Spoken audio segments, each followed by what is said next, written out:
I'm 92 years old this year.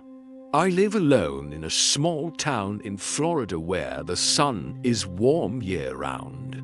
The breeze gently sweeps across the porch, and neighbors still wave to each other every morning. My wife passed away when I was in my early 60s. My children all have lives of their own, but I still drive myself to the store, visit the same coffee shop each morning, and take care of myself every single day. No medication, no nurse. I'm not a doctor. I don't have special genes. What has kept me healthy and sharp for more than 30 years are 5 quiet little habits I began after turning 60. They're not flashy, they cost nothing, but they've helped me stay independent, illness-free, and mentally clear well into my 90s. And today, I'll share them with you honestly. Simply because whether you're 60, 70, or 80, it's never too late to change. Habit. Hash 1. 10 minutes of silence each morning. Every morning when I wake up. I don't rush for coffee or turn on the TV. I sit silently for 10 minutes in my wooden chair by the window, where the early light spills softly across the floor. No phone, no noise, just me, my breathing, and the quietness settling into my body. I began this after my wife died. I needed a space where I didn't have to think, where I could just breathe and simply exist. Later, I realized this was a simple form of meditation. And research shows that just 10 minutes of silence a day can lower blood pressure, sharpen memory, and reduce anxiety. To me, it's how I clear out the mental clutter before starting my day. And if you think 10 minutes can't change anything, try it. You'll see that stillness doesn't just calm the mind, it softens your whole life. Habit number 2. 15 minutes of walking every day. When the sun gets brighter, I change clothes, put on a hat, and head out for a short walk.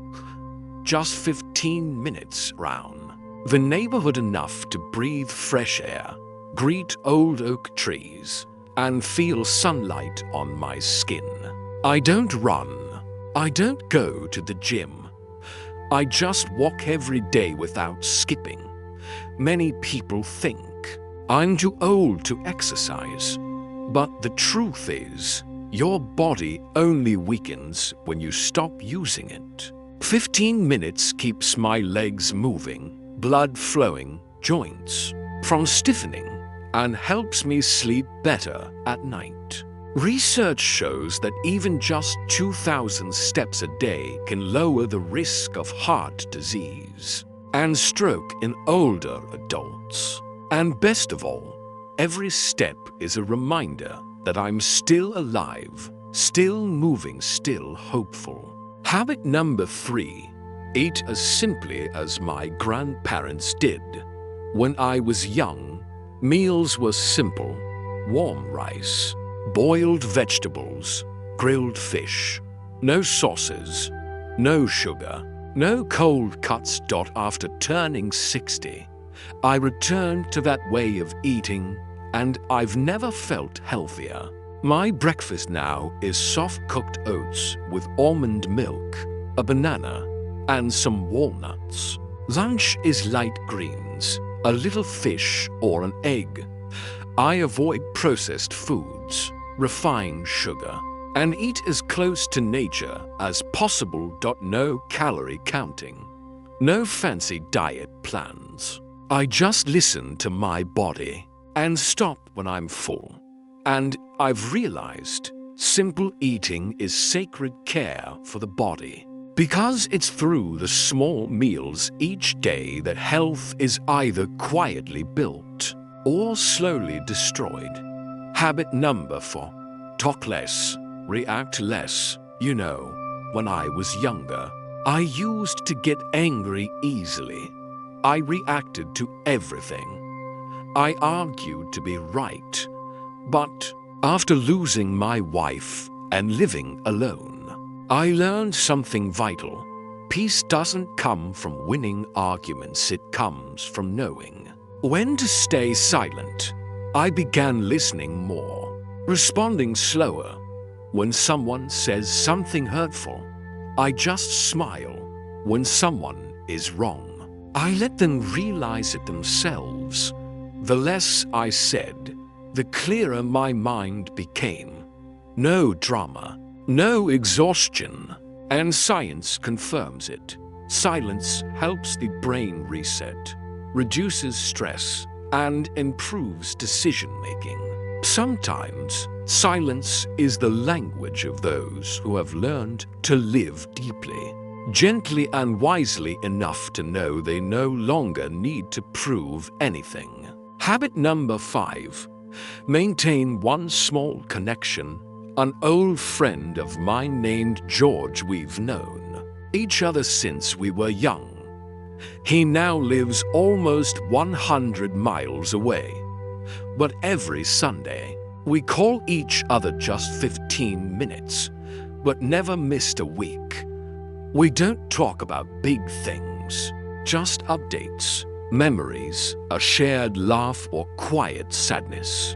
Those short calls, they saved me from loneliness for over 30 years. I truly believe connection, no matter how small, is what keeps your heart beating for someone else. It reminds you that you still belong to something, that you are still loved. Because living long is a blessing, but living long in isolation is not something any of us truly want. The gift of a long life well lived. I don't have a miracle formula.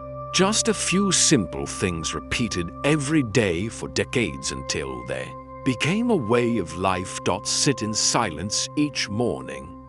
Take a walk every afternoon. Eat simply. Speak less. Stay connected. If you're in your 60s, 70s, or 80s, it may be too late to start a new career. But it's never too late to start a healthier, more peaceful life. I hope these little truths are not just stories, but reminders that you still have time to live well, live fully, and live with a calm and grateful heart. If this video touched you, please share it with your parents, your grandparents, or the older adults you care about. Sometimes, just one quiet video can spark someone to step outside again, breathe deeply again, and begin to truly live again.